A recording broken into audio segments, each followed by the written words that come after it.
Bismillahirrahmanirrahim. Alhamdulillahirabbil alamin. Wa bihi nasta'in ala umurid dunya waddin. Asyhadu an la ilaha illallah wahdahu la syarikalah wa asyhadu anna sayyidana Muhammadan abduhu wa rasuluh. Allahumma salli wa sallim wa barik ala sayyidina wa habibina Muhammad wa ala alihi wa sahbihi wa mawala, amma ba'd. Qala al-imam hujjatul islam Abu Hamid Muhammad bin Muhammad al-Ghazali rahimahullah wa nafa'ana bi'ulumih. Al-babu tsalis fi bayanil adli wa ijtinabi zulmi fil muamalah. I'lam anna al-muamalata qad tajri ala wajhin yahkumul mufti bi sihhatiha wa in'iqadiha, walakinnaha tashtamilu ala zulmin yata'arradu bihil mu'amilu li sakhatillahi ta'ala, idh laysa kullu nahyin yaqtadi fasadal aqdi, wa hadha zulmu ya'ni bihi mastadarra bihil ghair, wa huwa munqasimun ila ma ya'ummu dararuhu wa ila ma yakhussul mu'amil. Al-qismul awwal bima ya'ummu dararuhu wa huwa anwa'. An-naw'ul awwal al-ihtikar, fabai'ut ta'am yaddakhiru at-ta'ama yantaziru bihi ghala al-as'ar wa huwa zulmun 'am wa sahibuhu mazmumun bisyar'i. Qala Rasulullah sallallahu alaihi wasallam, man ihtakara at-ta'ama 40 yawman summa tasaddaqa bihi lam takun sadaqatuhu kaffaratan lihtikari. Wa rawa Ibnu Umar radhiyallahu anhu sallallahu alaihi wasallam annahu qala, man ihtakara at-ta'am 40 yawman faqad bari'a minallah wa bari'a Allahu minhu, wa qila fa ka'annama qatala an-nas jami'a. Wa an Ali radhiyallahu anhu, man ihtakara at-ta'am 40 yawman qasa qalbu, wa anhu aidan annahu ahraqa ta'ama muhtakirin bin nar. Waruwiya fi fadli tarkil ihtikar anhu sallallahu alaihi wasallam, man jalaba ta'aman faba'ahu bi si'ri yaumih faka'annama tasaddaqa bih, wa fi lafzin akhar faka'annama a'taqa raqabah. Wa qila fi qawlihi ta'ala, may yurid bihi bi ilhadin bi dhulmin nudhikhu min azabin alim, annal ihtikar minaz zulmi wa dakhilun tahtahu bil wa'id. Makna kalam al-imam al-Ghazali rahimahullah wa nafa'ana bi'ulumih, bab mengenai penjelasan keadilan dan menjauhi kezaliman dalam amalah, dalam berjual beli, dalam siwa bersiwa, dalam sanda bersanda, dalam berserikat dan lainnya. Ketahuilah bahwa muamalah itu, siwa bersiwa, jual beli, kadang-kadang berlaku atas segi di mana mufti, di mana ulama menghukumkan sahnya dan terjadinya, tetapi muamalah itu mengandung kezaliman yang menjadikan orang yang bermuamalah itu menerima atau mendapat kemurkaan Allah Ta'ala. Karena tidaklah seluruh larangan itu menuntut rusaknya akad.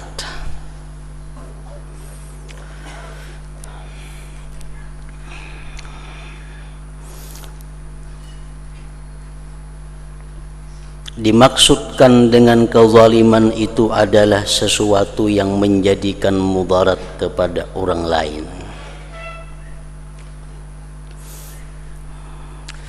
Nah, di sini Imam Al-Ghazali mengatakan bahwa hendaklah kita menjauhi perilaku bermuamalah, berjual beli contohnya, di mana jual beli itu menurut hukum fikih sah, tetapi diharamkan oleh agama dan mendapat kemurkaan Allah Subhanahu wa Ta'ala. Karena tidaklah seluruh larangan itu menuntut rusaknya akad. Banyak jual beli yang sah tetapi diharamkan menurut agama. Banyak jual beli yang sah menurut hukum fikih tetapi itu diharamkan oleh Allah Subhanahu wa taala. Di dalam kitab-kitab fikih banyak dicontohkan praktik-praktik seperti itu. Antara lain jual belinya sah tetapi diharamkan oleh Allah, yaitu jual beli dengan menyembunyikan cacat atau aib barang.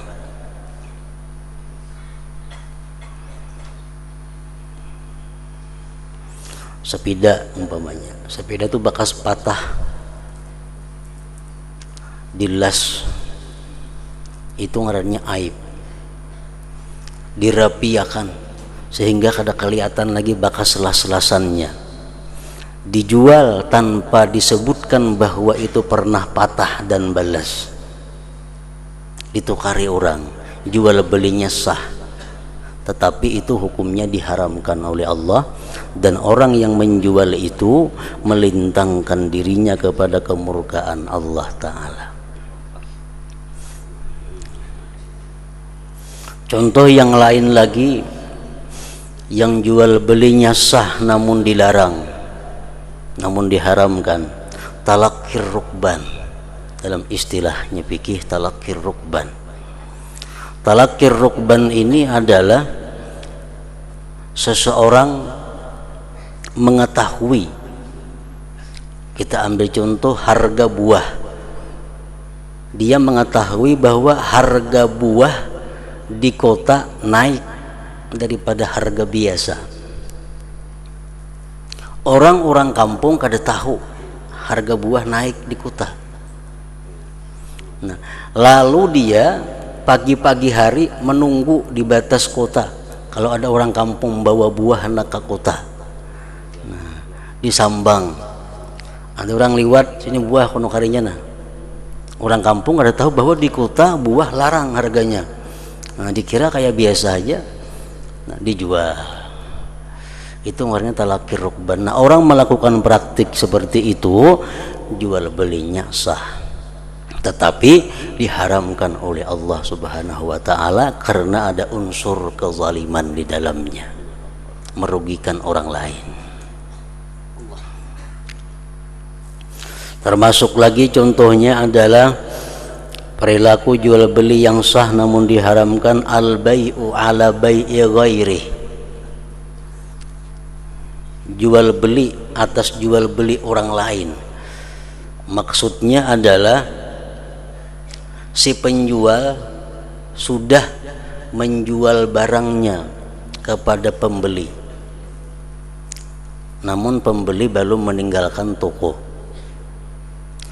Berapa harganya ini? Berapa harganya tapih nih? Ujar penjual harganya 25.000. Ya pembeli, ayo aku tukari. Akad. Pembeli belum membawa barangnya, masih di toko. Datang kita, ujar kita lawan penjual, ikam betalakan menjual itu. Aku aja nukarinya 26.000. Batalkan lawan inya. Aku aja nukarinya 30.000, aku menaiki 5.000. Nah, perilaku kita seperti itu diharamkan. Walaupun andai kata inya mau, sah aja jual belinya.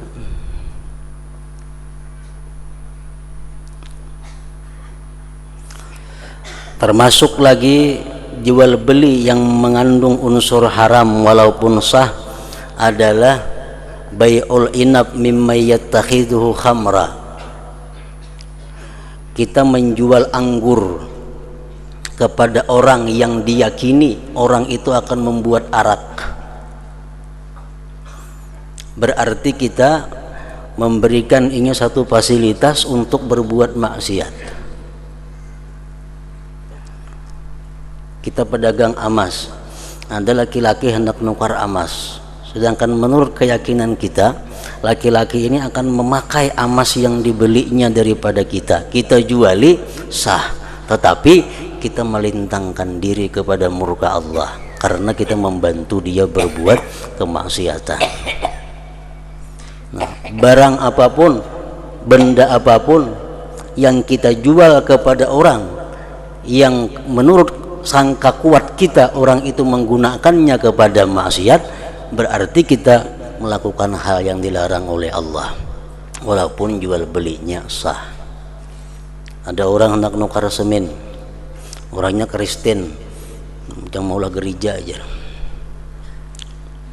kita juali, nah berarti kita adalah memberikan jalan kepada orang untuk menyekutukan Allah Subhanahu wa ta'ala. Jual belinya sah, namun itu mengandung haram di dalamnya. Jadi artinya setiap yang sah belum tentu baik,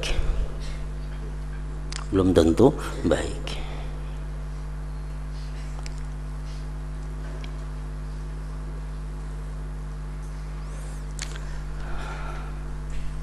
Dimaksudkan dengan kezaliman itu adalah sesuatu yang menjadikan mudarat kepada orang lain, dan itu terbagi kepada sesuatu yang kemudaratannya merata dan kepada sesuatu yang khusus bagi orang yang bermuamalah. Bagian pertama mengenai sesuatu yang kemudaratannya merata, dan itu beberapa macam, yaitu macam pertama al-ihtikar, penimbunan, menyatuk barang.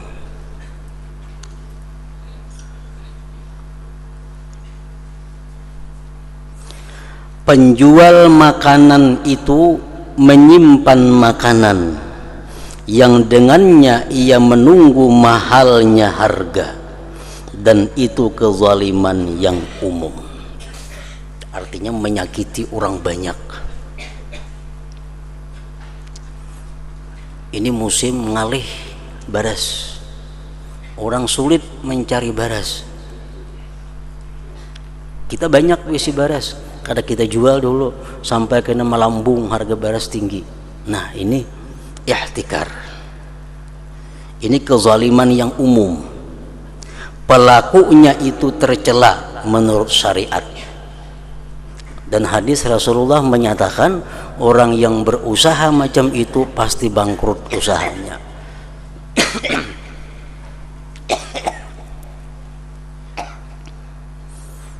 Ini Rasulullah sudah jelas dalam hadis-hadis yang mengatakan bahwa orang yang gawiannya macam itu usahanya pasti akan iflas, pasti akan bangkrut, kada akan untung di dunia apalagi di akhirat. Rasulullah sallallahu alaihi wasallam bersabda, "Man ihtakarat ta'ama arba'ina yawman thumma tasaddaqa bihi lam takun sadaqatuhu kaffaratan lihtikarihi." Artinya barang siapa menimbun makanan 40 hari, 40 hari itu kadang merupakan batas tertentu, walaupun sehari masuk.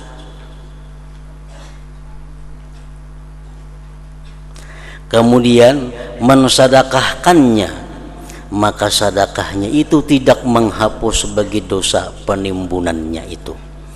Sedekahnya itu kadang mampu menebus dosa penimbunan itu. Jadi artinya karena ditimbunnya barang orang sudah sakit mencari barang, ditimbunnya, dijualnya dengan harga yang mahal, hujungannya banyak, disedekahkannya kada setimpal lawan dosanya, masih ganal dosanya.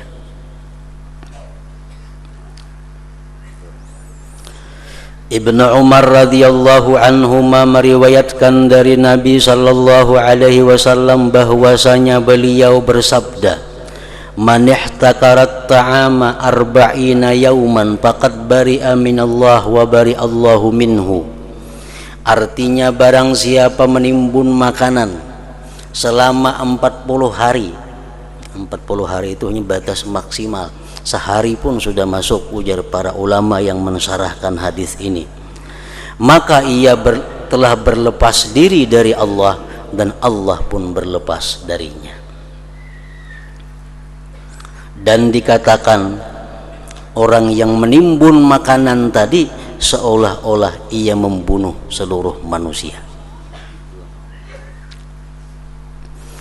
Dari Ali radhiyallahu anhu, barang siapa menimbun makanan selama 40 hari maka hatinya keras. Dan dari Ali juga bahwasanya ia membakar makanan yang ditimbun dengan api. Sayyidina Ali kalau tahu ada orang menimbun makanan untuk menaikkan harga, Sayyidina bakar makanan itu.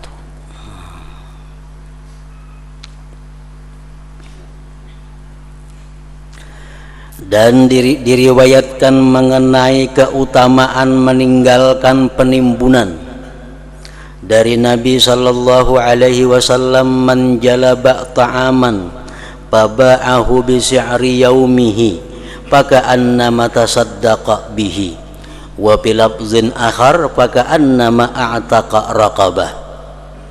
Artinya barang siapa yang mendatangkan makanan lalu ia menjualnya dengan harga harinya, maka seolah-olah ia bersedekah dengannya. Dan pada lafaz yang lain, maka seolah-olah ia memerdekakan seorang budak. Makanan datang dari Banjar, nukar datang makanan, langsung isuk dijualnya dengan harga hari itu juga. Kadang menunggu mahalnya, kadang menunggu larangnya, hari itu langsung dijualnya. Nah, dijual tapi pahalanya seolah-olah itu dapat pahala sedekah. Dan pada lafaz yang lain, maka seolah-olah ia memerdekakan seorang budak. Hadis lain dalam beberapa kitab disebutkan, ma min jalibin yajlibu ta'aman ila baladin min buldanil muslimin fayabi'uhu bi si'ri yaumihi illa kanat manzilatuhu manzilatas syahid. Barang siapa yang membawa makanan ke negeri orang muslimin, dia jual dengan harga hari itu juga. Kada salang ditimbun, kada salang ditumpuk, kada salang menunggu larang, melainkan adalah derajatnya orang itu di sisi Allah sebagaimana derajatnya orang yang mati syahid.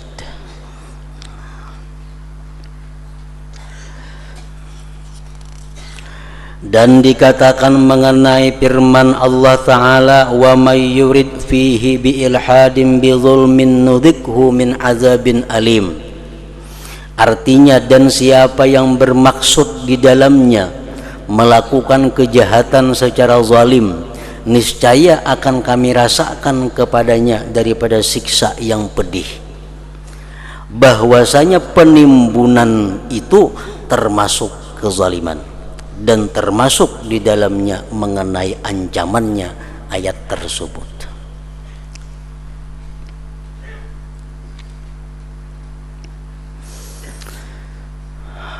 Dari sebahagian salaf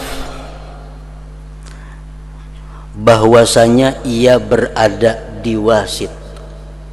Wasit satu tempat di Irak.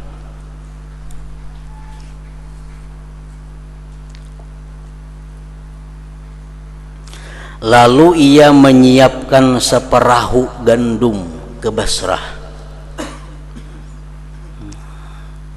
Ia menyiapkan sekapal gandum untuk dikirim ke Basrah. Basrah kota juga di Irak. Dan salaf tadi ia menulis kepada wakilnya, kepada wakil yang di Basrah, juallah makanan itu pada hari masuk Basrah dan jangan menundanya sampai besok. Suratnya jam itu kepada wakilnya. Begitu sampai makanan ini ke Basrah, langsung jual saat itu juga, jangan menunggu esok.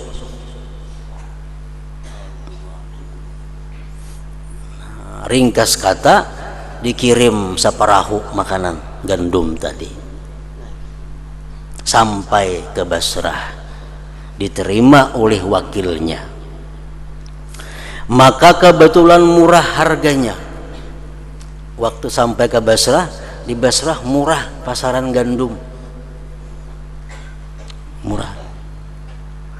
Lalu para pedagang berkata kepadanya, kepada si wakil nang di Basrah nih, ujar si wakil, ujar para pedagang, seandainya kamu menundanya 1 minggu, maka kamu beruntung padanya dengan berlipat. Nang saperahu ini jangan dijual hari ini, murah lagi harga. Icam tahan seminggu dulu, karena melambung harganya, banyak kamu untungnya. Lalu ia si wakil tadi menundanya 1 minggu. Padahal surat na ampun barang begitu datang langsung dijual. Nah, cuma karena hendak untung si wakil ini menahan seminggu. Sampai seminggu harga barang, harga gandum larang dijualnya, maka ia beruntung padanya beberapa kali lipatnya.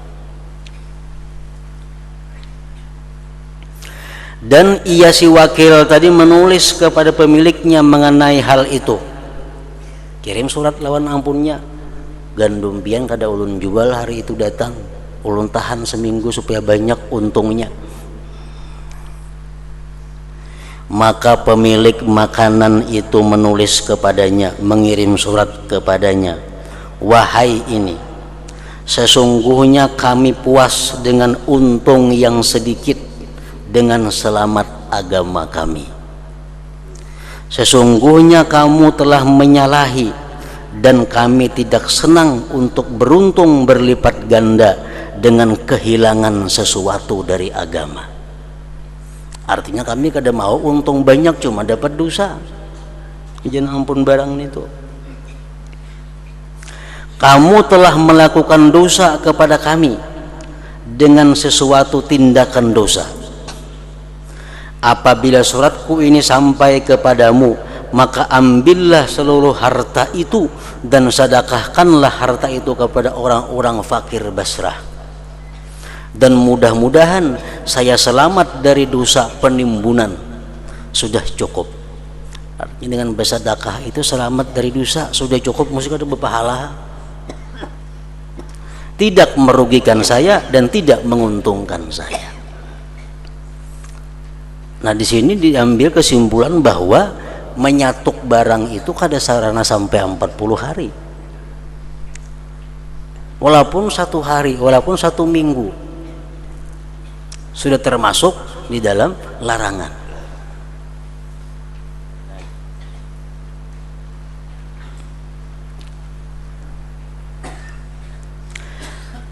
Ketahuilah bahwa larangan itu mutlak dan pandangan dengan itu berkaitan dengan waktu dan jenis. Kada boleh menyatuk barang apa nang kada boleh disatuk itu, dan apabila waktunya kita kada boleh menyatuk barang itu. Nah, ini yang jadi masalah.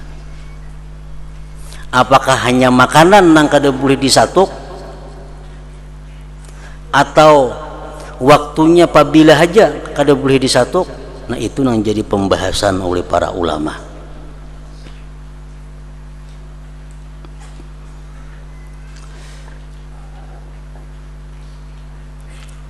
Adapun jenis, maka datanglah larangan menyatuk barang itu mengenai jenis-jenis makanan pokok nang kada boleh disatuk itu. Nang kada boleh disatuk itu makanan pokok. Adapun sesuatu yang bukan makanan pokok dan tidak membantu makanan pokok, seperti ubat-ubatan, tumbuh-tumbuhan, za'faran dan lain-lainnya, maka larangan itu tidak sampai kepadanya meskipun itu dimakan.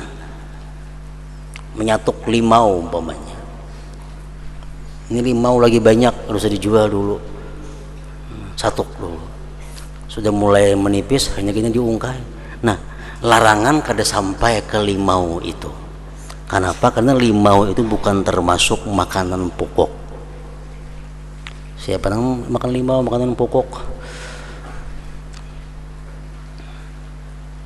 Tiwadak, durian lagi banyak di pasar, kada usah dijual dulu. Sudah di pasar habisan, hanya dikeluarkan pun seorang supaya larang harganya. Nah, ini kada jadi masalah, kada termasuk di dalam larangan penimbunan. Ini menurut mazhab kita Imam Syafi'i. Kalau menurut mazhab Imam Malik rahimahullah, menimbun barang, menyatuk barang itu hukumnya adalah haram. Barang apapun, baik makanan atau yang bukan makanan. Nah, orang-orang yang apik di dalam agamanya, mereka selalu mencari yang lebih selamat, mencari yang lebih selamat. Imam Malik berpendapat bahwa menyatuk apapun untuk meninggikan harga itu dilarang, haram. Dan Imam Malik pun berdalil dengan hadis Rasulullah yang menyatakan, man ihtakara hakratan yuridu ayyughliya biha 'alal muslimin fahuwa khati wa qad bari'at minhu zimmatullah wa rasulih. Ujar Nabi kita, siapa menyatuk akan sesuatu umum, mengapakah dia ingin agar melarangkan harganya atas kaum muslimin, maka itu orang khati, orang itu salah, dan berlepas daripadanya tanggungan jaminan dari Allah dan Rasulnya. Nah, Imam Malik berpendapat dengan hadis ini bahwa beliau menyatakan seluruh barang baik makanan atau yang bukan makanan bila disatuk hukumnya adalah haram. Imam Syafi'i lain lagi pendapat, nang haram menyatuk itu adalah makanan pokok dan makanan-makanan yang membantu makanan pokok. Hadis Nabi mengatakan tadi apa? Man yahtakarat ta'am, siapa yang menyatuk makanan. Nah, berarti kalau kada makanan kada apa-apa. Itu pendapat Imam Syafi'i.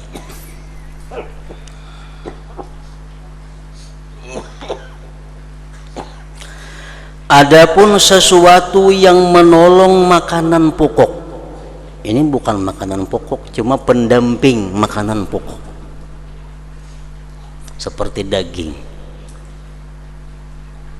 buah-buahan, dan sesuatu yang menutupi tempat ketertutupan yang tidak membutuhkan terhadap makanan pokok pada sebagian keadaan, meskipun tidak mungkin kekal atasnya, maka ini di dalam tempat pembahasan. Artinya terjadi perselisihan pendapat para ulama. Menyatuk buah-buahan boleh atau kada, menyatuk daging boleh atau kada. Nah, ini perselisihan pendapat. Maka dari ulama ada orang yang menyampaikan keharaman, haram pada samin. Samin itu bahasa Arab, lain bahasa kita. Bahasa Arab artinya adalah minyak, madu, minyak siraj, susu kental, minyak guring, dan apa yang berlaku pada tempatnya. Nah, sebagian ulama ada yang mengatakan bahwa menyatuk itu termasuk yang diharamkan karena itu merupakan pendamping makanan pokok. Menurut sebagian ulama lagi itu kada haram karena bukan makanan pokok.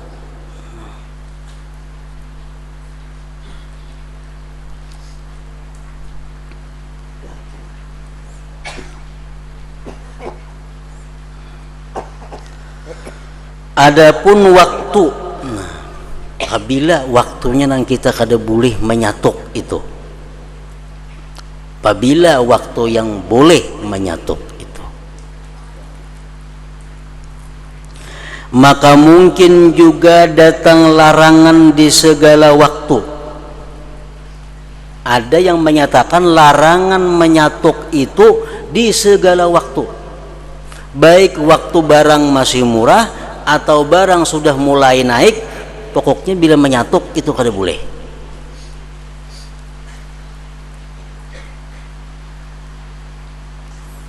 Dan atasnya ditunjukkan oleh kisah yang telah kami sebutkan mengenai makanan yang menjumpai kemurahan harga di Basrah. Macam kisah seorang salaf tadi, begitu datang barang ke Basrah, harga anjlok di Basrah, tetap beliau menganggap bahwa itu kada boleh disatuk, jual seanjlok-anjloknya, jual menurut harga hari itu. Nah, ada pendapat seperti itu, dan mengandung kemungkinan untuk tertentu dengan waktu sedikitnya makanan dan kebutuhan manusia kepadanya, sehingga dalam penundaan penjualannya terjadi kemudaratan apapun. Nah, maksudnya ada ulama yang berpendapat bahwa menyatuk itu diharamkan apabila harga sudah mulai naik dan barang sulit dicari, itu kada boleh disatuk. Ini beras sudah mulai langka, harga sudah naik, disatuk, nah itu nang kada boleh. Kalaunya kita datang beras, datang makanan, harga beras murah, makanan banyak di mana-mana orang berjual, itu boleh disatuk. Nah, ada pendapat ulama seperti itu. Kayak orang musim katam. Nah, orang musim katam beras di mana-mana nyaman dicari, harga murah. Satu kayak dulu beras. Satu. Nah, boleh aja menyatuk waktu itu.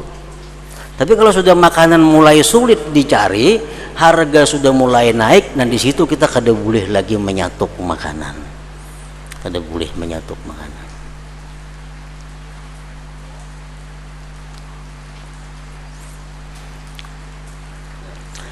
Apabila makanan-makanan itu luas dan banyak dan orang-orang tidak memerlukannya dan mereka tidak ingin kepadanya kecuali dengan harga yang sedikit, maka pemilik makanan menunggu hal itu dan ia tidak menunggu kelaparan, maka hal ini tidak mengandung kemudaratan. Boleh aja menyatuk. Makanan berlimpah ruah, menku jual wah ini banyak bener ruginya. Nah, baik simpan dulu karena menunggu supaya jangan rugi, tapi jangan sampai menunggu orang kelaparan. Menunggu jangan sampai rugi aja. Nah, maka hal itu tidak mengandung kemudaratan. Apabila masa itu masa kelaparan, masa peciklik, maka di dalam menyimpan madu, minyak samin, minyak wijin dan sebagainya mengandung kemudaratan, maka sayogianya untuk diputuskan keharamannya, haram menimbunnya. Nah, kalau sudah masa-masa peciklik, masa di mana harga semua barang pokok larang, jangankan menimbun makanan, menimbun sesuatu yang mendampingi makanan pun hukumnya haram. Minyak lala, minyak gas. Ya Allah, minyak gas itu membantu yun makanan pokok, nggak ada minyak gas, saya menyalahi api.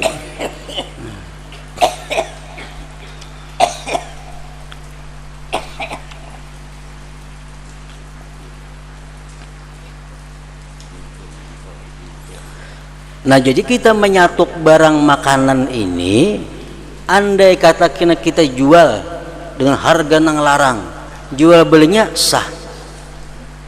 Jual belinya sah.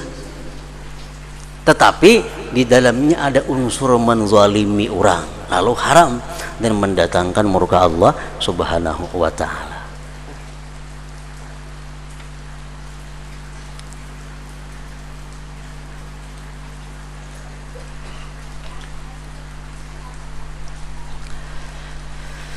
Di dalam meniadakan pengharaman dan menetapkannya pengharaman digantungkan atas kemudaratan, karena hal itu dapat dipahami dari sisi makanan secara pasti dari kekhususan makanan.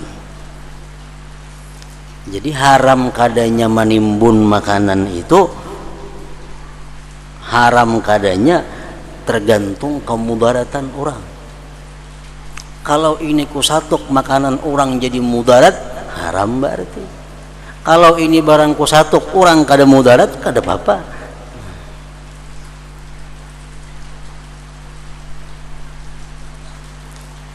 Dan apabila tidak ada mudarat, maka menimbun makanan pokok itu tidak sunyi daripada kemakruhan.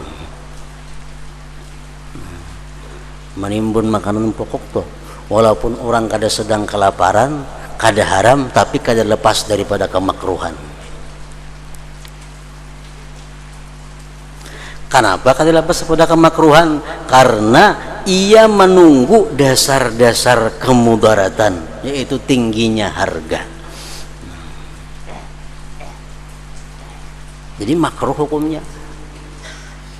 Ini makanan banyak, harga masih murah, disatuk makanan supaya kena orang habisan, supaya tinggi harga. Bujur ya kada haram, cuma makruh. Kenapa? Karena menunggu orang kesengsaraan, menunggu orang kemudaratan.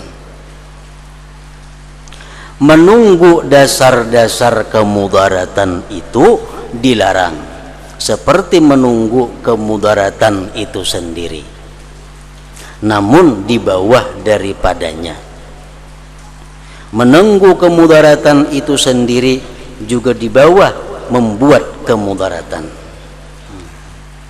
Kalau sudah orang paciklik, harga sudah naik, kita satok, itu ngarannya kita memudaratkan orang, jelas sudah haram. Kalau barang masih banyak di pasaran, harga masih murah, kita satok, orang kada mudarat, cuma kita menunggu kemudaratan orang, nah itu makruh.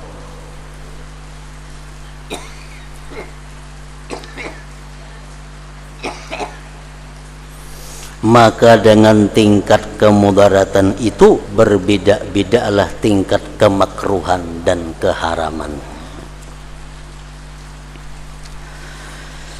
Dan secara jumlah, perdagangan pada makanan pokok itu termasuk sesuatu yang tidak disunnatkan, tidak dianjurkan.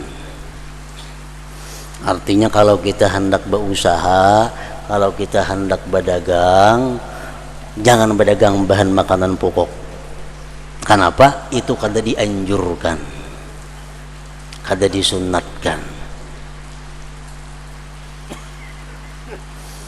Perdagangan pada makanan pokok itu termasuk sesuatu yang tidak disunnatkan. Kenapa? Karena berdagang itu mencari laba. Tujuan dagang mencari untung. Sedangkan makanan-makanan pokok itu adalah pokok-pokok yang dijadikan sebagai penegak. Dan laba itu termasuk keistimewaan.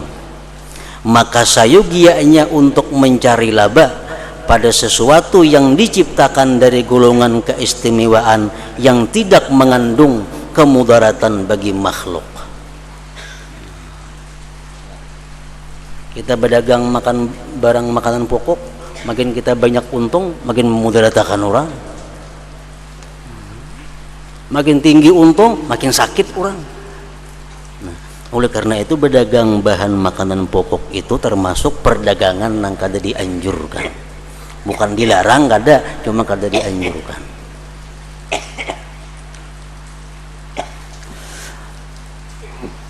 Oleh karena itu sebagian tabi'in berwasiat kepada seorang laki-laki sambil berkata, janganlah kamu serahkan kepada anakmu mengenai 2 penjualan dan 2 pekerjaan.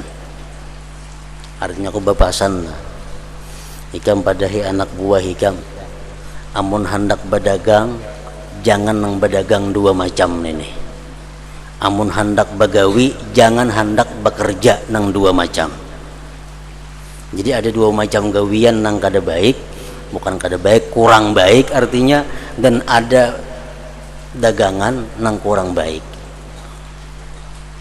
Ujar orang tabi'in berwasiat kepada seorang laki-laki sambil berkata, janganlah kamu serahkan kepada anakmu mengenai 2 penjualan dan 2 pekerjaan, yaitu menjual makanan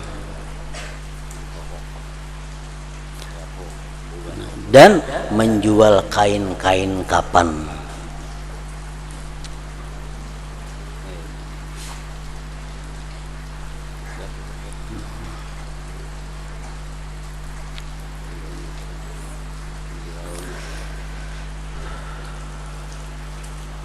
Menjual pekakas orang mati artinya. Karena hal itu mencita-citakan kemahalan. Orang berdagang pastinya banyak untung. Sedangkan makanan pokok itu adalah tunggak kehidupan.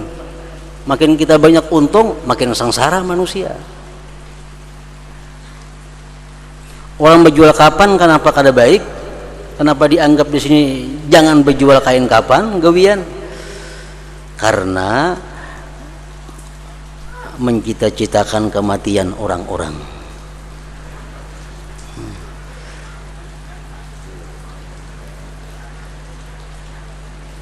Enggak ada yang mati, kada payo kain kapan.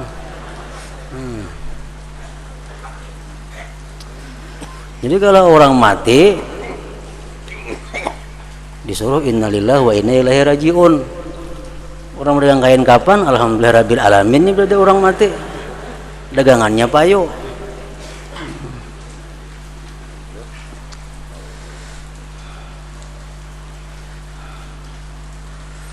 Nah, jadi mun hendak berusaha berdagang, amun kawa menghindari jangan berjual bahan makanan pokok, baras contohnya, dan jangan hendak berjual pekakas untuk uang mati. Dan 2 pekerjaan yang jangan digawi. Satu adalah ia menjadi tukang sembelih, penyembelihan. Karena pekerjaan itu adalah pekerjaan yang mengeraskan hati. Kayaknya katuhukan menyembelih binatang timbul pamurunan lawan orang. Keras hati. Masalah orang bisa disembelihin juga ada karuan kayaknya. Karena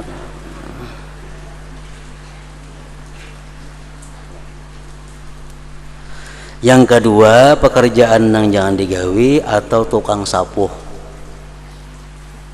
Tukang sapu utas, tukang sapu galang.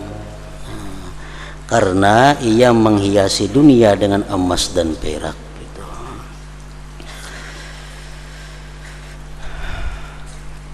Nah, kesimpulannya bahwa orang-orang yang ingin apik di dalam agamanya, orang-orang yang ingin selamat di dalam agamanya, maka ia menghindari setiap yang dinamakan menyatuk barang, baik itu barang makanan atau barang yang bukan makanan. Kenapa? Karena niat sudah kada baik, hendak nyaman sorangan orang sakit. Nah, yang kedua adalah membuat lakunya dirham-dirham palsu di tengah-tengah uang emas dan uang perak. Artinya memakai duit palsu.